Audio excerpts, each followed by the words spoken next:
name is Laura Morgan Roberts, and I'm the co-editor of Race, Work, and Leadership, New Perspectives on the Black Experience. Hello, my name is Tony Mayo, and I'm one of the co-editors of Race, Work, and Leadership, New Perspectives on the Black Experience, published by Harvard Business Review Press. Race, Work, and Leadership is an in-depth examination of the experiences of Black executives and Black emerging leaders in the workplace today.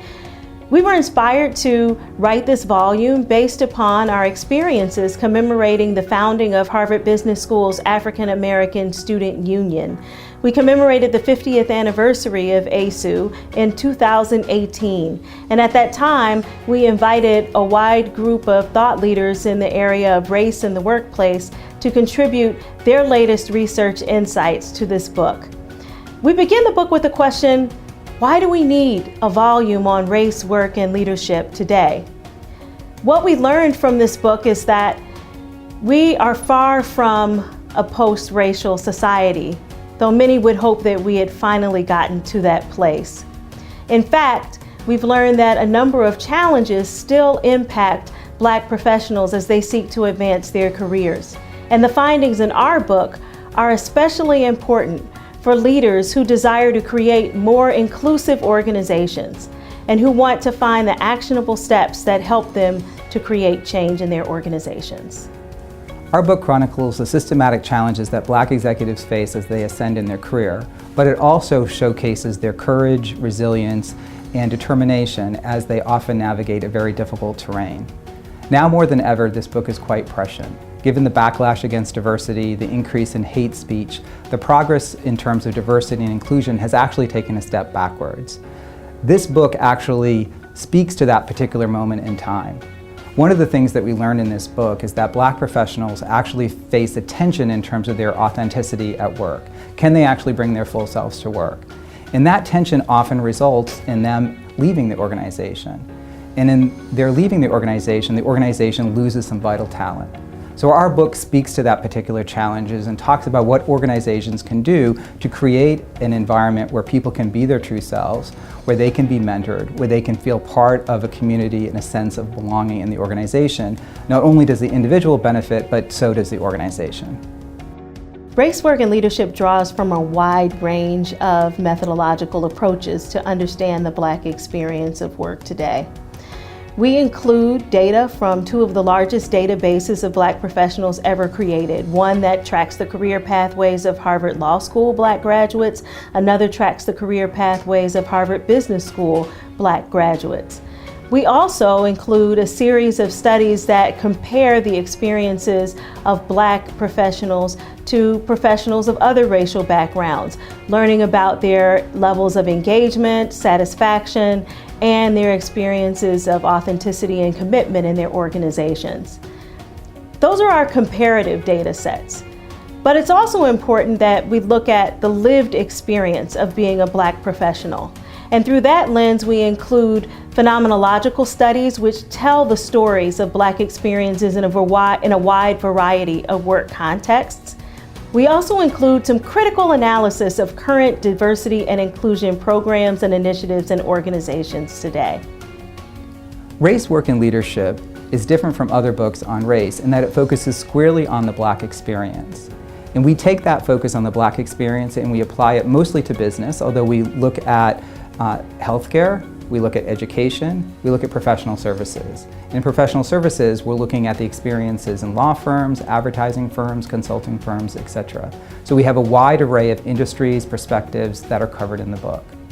The second thing that makes this book different is that it takes a holistic or contextualized view of the conversation of race, looking at the past, looking at the present, and looking at the future. Where have those conversations been? Where are they today? And where are they going? Our authors and contributors in this book include a wide array of individuals, from CEOs to college presidents to deans of business schools to entrepreneurs, preachers, teachers, etc. And so we have a number of voices that are giving their perspectives on the Black experience, their sense, their insights. And it's not just about the Black experience. This book is for any underrepresented individual and organization that wants to learn more about what organizations are doing, what individuals are doing to ensure that we're creating diverse, open, and vibrant communities. Now more than ever, this book is critically important for organizations, especially those that seek to advance, retain, and fully engage their diverse workers.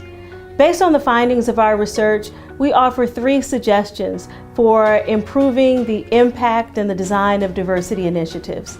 First, the importance of data analytics. We learned through our research that it's important for organizations to collect the data about the experiences that all employees are having in their work relationships, their connections to their tasks, and their opportunities for growth and development. And then we need to look at those data based on race and other dimensions of identity to understand what the true climate is within the organization. Second, we learn of the importance of psychological safety, that leaders have a responsibility in organizations to create a culture where people can learn together, make mistakes together, and be honest about their experiences with one another. And third, we find that organizations that promote a culture of inquiry, especially around race, are better positioned to advance, develop, and retain diverse talent. Many organizations shy away from conversations about race, finding them uncomfortable, but we found that those who had the courage to push these conversations forward are better able to learn and grow and develop together. Our aspirations for this book are threefold. First, we hope that Black professionals will be excited about learning new ideas, new tips, new ways of thinking about their career, how they're ascending in their career, some of the challenges that maybe other people are facing and how they have dealt with that. Second, our hope is that organizations will look at this book and get some ideas about doing some of the hard work of building inclusive, diverse communities where everybody can be their true selves, can create a sense of belonging. And third, our hope is that scholars and other academics will continue the research that's much needed to talk about the issues of race, work, and leadership. In the foreword of the book, 2 of our contributors note that some white people might be turned off by the race, work, and leadership title of the book. It may feel like, oh, it's really not about me. I'm not part of that conversation. And that's actually quite wrong, because the conversation has to be a collective conversation where both blacks, whites, other races come together to talk about the salient issues that come up in terms of race in the workplace. If we're not talking about it, if we're minimizing them, then they're just simmering under the surface and we're not moving forward. So our hope is that this book will spark that conversation and we'll keep it going.